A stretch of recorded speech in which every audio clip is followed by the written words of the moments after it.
Здравейте от Иванка Ревлата. Ако не искате да кринжнете много на този клип, може да го прескочите. Извинявам се за което просто. Нямаше как, естествено пак по нощите, да се свържа с вас, защото мисля, че ви го дължа. Емоционално ми.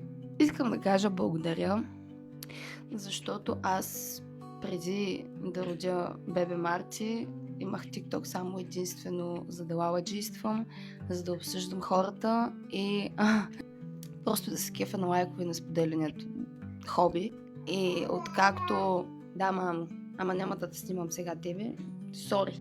Откакто се роди бебе Марти, си дадох фикс идея, че аз ще стана мама инфлуенсър и това, което мога да постигна оттам на фул макс на 100% да е за бебе Марти. Не за фейма да хода по улицата и да ми казват: "О, ти ли си оттам, ти ли си оттам", а просто за да се преберат, видя, че бебе Марти има всичко, което аз мога да осигуря, защото не съм единствената майка, която се чуди как да оцелява само на майчинство. Да не говорим, че и този му в момента иска и да съкрати майчинството. Просто няма даже да коментирам това, защото ще взема да изпсувам, да ме баннат. Искам да ви кажа благодаря, защото аз в продължение на 4-5 месеца количеството спане, което имаме, е много малко, защото...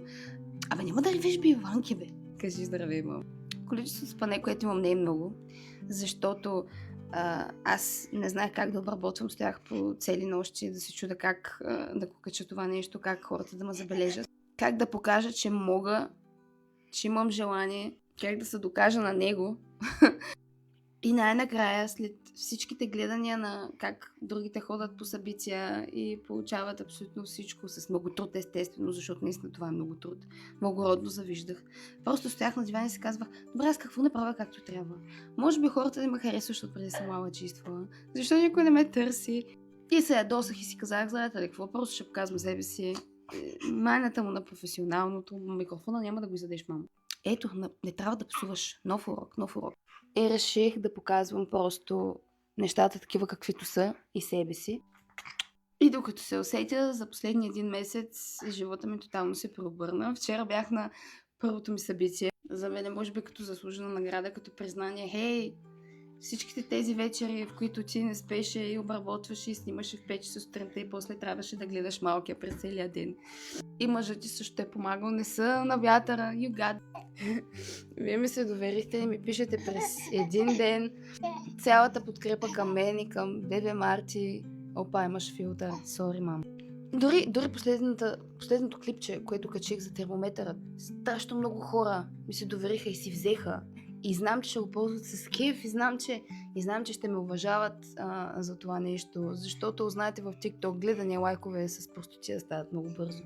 Но за да работите в тази сфера, хората просто трябва да ви уважават и да ви имат доверие. Всички тук сме майки, всички се опитваме по собствен начин, дали с първа работа, втора работа, трета помощи, работа от вкъщи, по всякакъв начин да си помогнем на децата.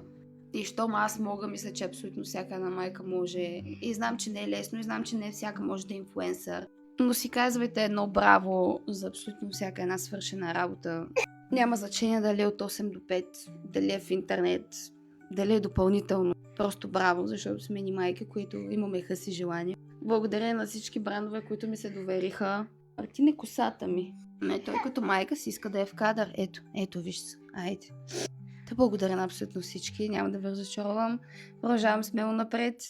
Продължавам с безсъдните нощи, но за бебе Марти всичко си заслужава. Така приличаш на принцеса. Не. Баща ти после ще ме убие. Отново благодаря и мерси, че останахте до края на този кринч клип. Хайде, усмихни се!